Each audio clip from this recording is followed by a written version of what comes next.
C'est un plaisir de vous accueillir ici. Thank you very much for being here. Thank you for your kind words, and I'm happy that you have had a productive visit so far. Indeed, the message that was communicated to you that Greece is back is the truth. It is evident in the overall performance of the macro indicators.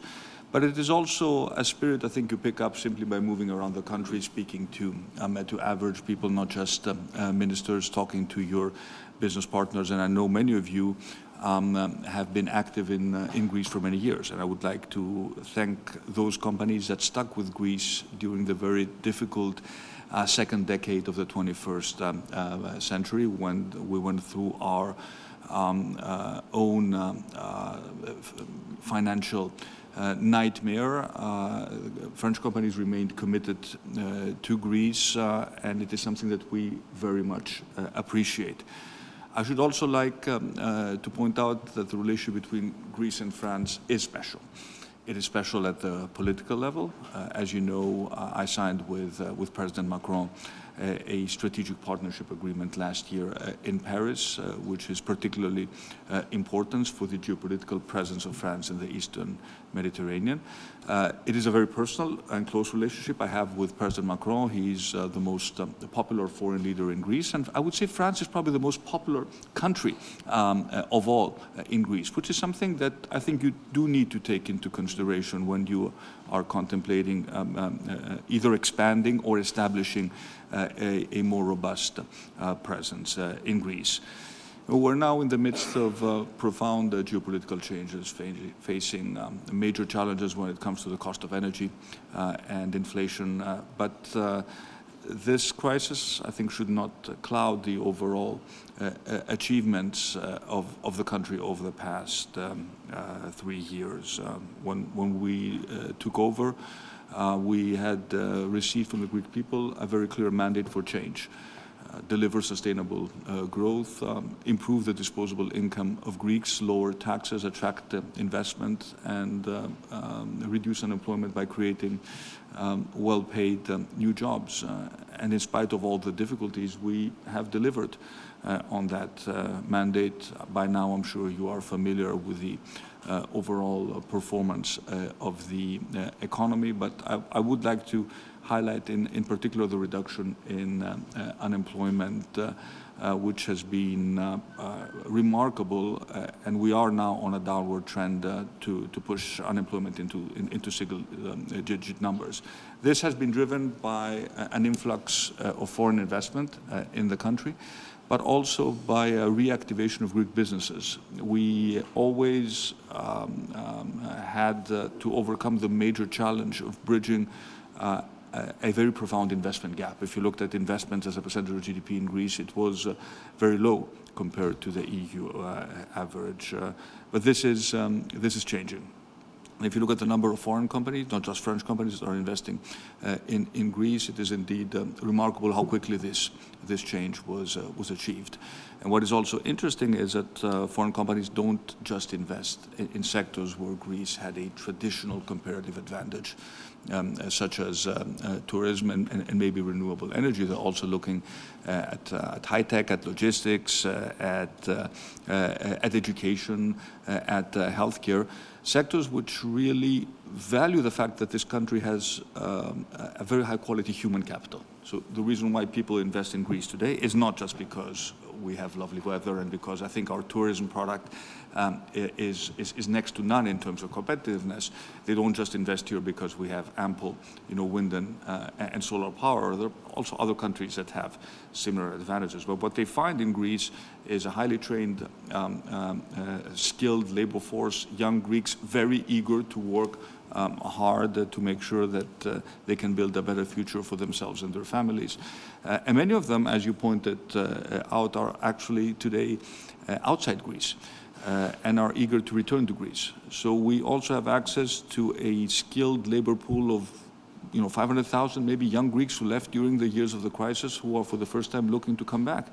And sometimes the easiest way for them to come back is to work for a large foreign company, like like yours. It makes the transition much smoother. So overall, we have reasons to be happy with the performance of the economy, but we're also very conscious of the difficulties that we have ahead of us. We are very concerned with the rising cost of energy.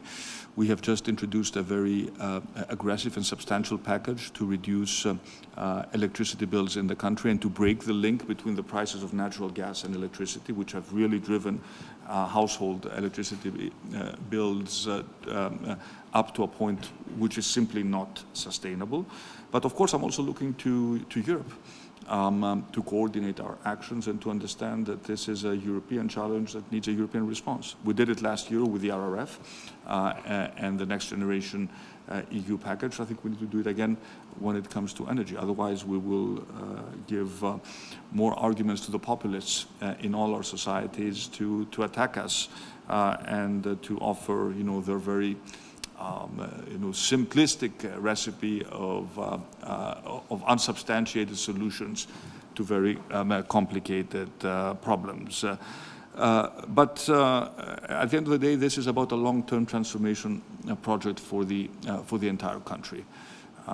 I've always been very clear that I have, when we think in terms of the reforms that we need to implement, this is a project that hopefully by 2030 will lead to a completely different Greece.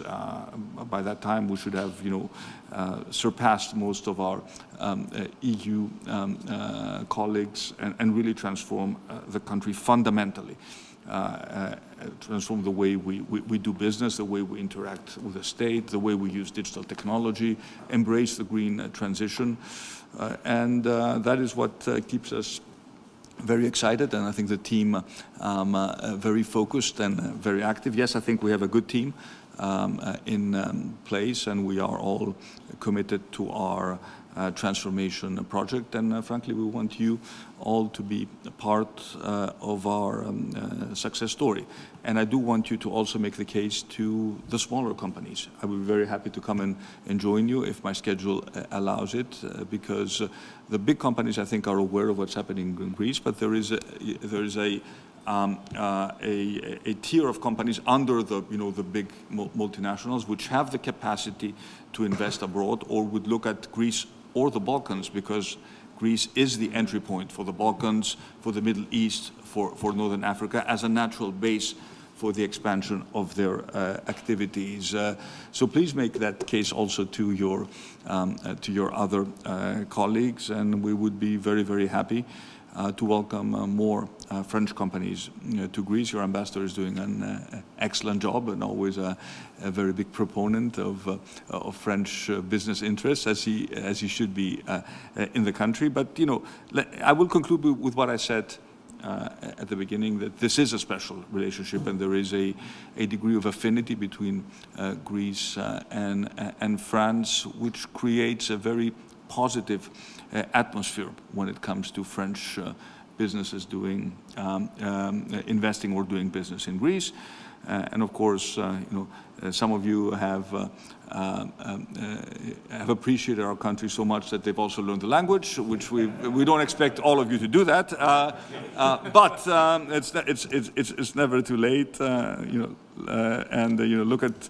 We're looking at Greece not just as a country where you can spend a lovely summer holiday, but as a country where you can live year-round.